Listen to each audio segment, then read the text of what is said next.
All right, today we are going to tear apart a keg, and in this case, we're going to tear apart this cute little torpedo keg, gallon and a half, and I'm going to show you how to take it apart, clean it, and put it back together, because you can't just throw things back on here and expect them to be awesome, because there are some differences between in and out, left and right. So we have gas in, beverage out.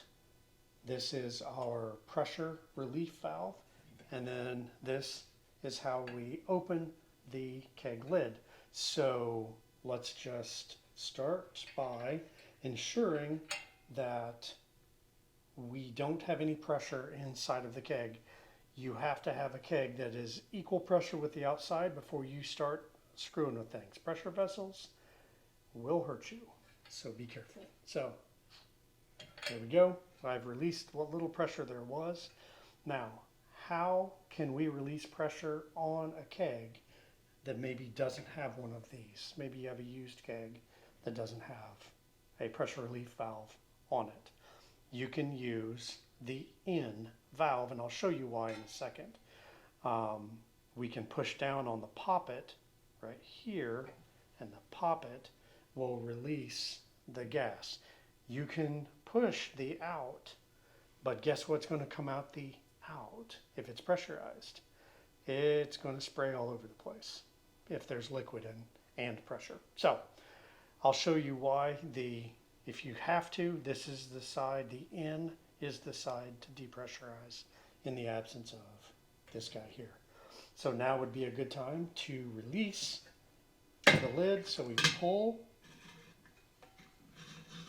twist, and remove. So here's the lid. This is our main seal O-ring here. And so to insert this here, here, and we kind of line it up. Boom, locked. So to get it out, up, twist, and out. Easy peasy. All right, so gas in, beverage out. And if we look inside, let's get our flashlight here. And let's see how we have the dip tube is oriented inside. And if we rotate it around, on the end, there is no dip tube. And we'll see that here in just a second. Let's work from left to right.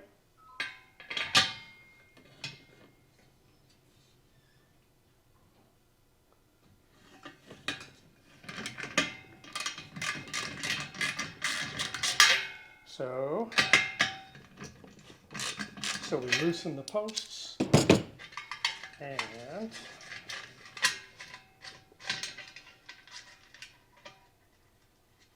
here, so here is our out post, and I'm going to set that there for you to look at while I fight with the in post. All right, so here's our in and out. Now, how can we tell them apart? So you'll notice these little tick marks here, absent here. And the way I remember which is which is if I take my finger and I put it and I press it over this edge, the gas will squeak through because of that notch. That's the gas.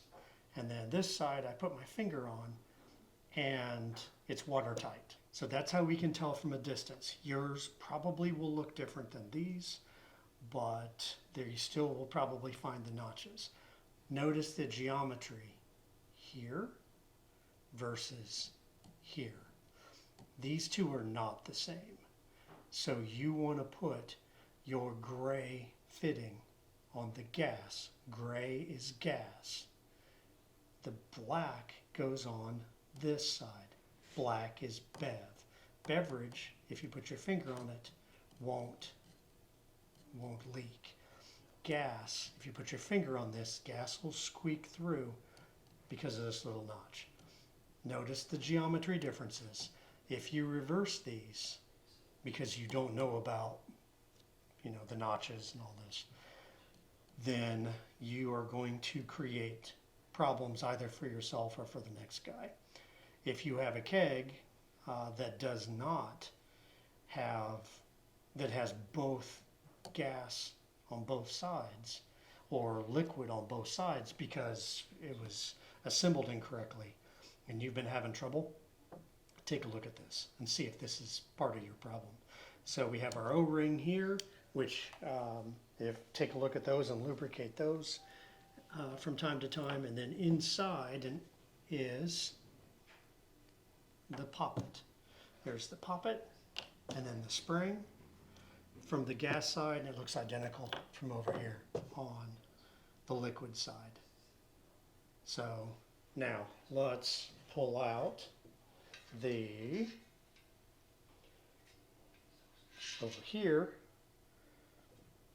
that is your gas. So this is what sits on the bottom and lets the gas get into the keg. And then over here we have this. There's our dip tube. And on a full-size keg, of course, this is going to be much longer. Yours will probably also have a bit of a bend in it to get it into the center of the keg. But in this particular keg, this little adorable thing is your dip tube. And so there you have a stripped out keg ready to clean. The benefits of kegging: you're cleaning one vessel, and you can fit 50 beers into a keg. You can fit 30 bottles of wine into a keg, give or take, you know. So kegs, pretty awesome. You can do kombucha, you can do root beer, you can do water, you can do Jack and Coke, all sorts of neat things. So used kegs, you want to look over these O-rings and you want to look over for damage, you know, inside and out. But for the most part, an old beat up keg will look pretty much perfect on the inside. So, all right, so let's put this back together. So where does the dip tube go? The big dip tube is going to go out. So we want to put it on the outside. Where does this short dip tube go? It's gas. It goes on the end. So then, how do we reassemble our poppet? Some poppets look different than this, but we want to assemble our poppet like so, and then we simply drop it in. So there, and then now we have two posts.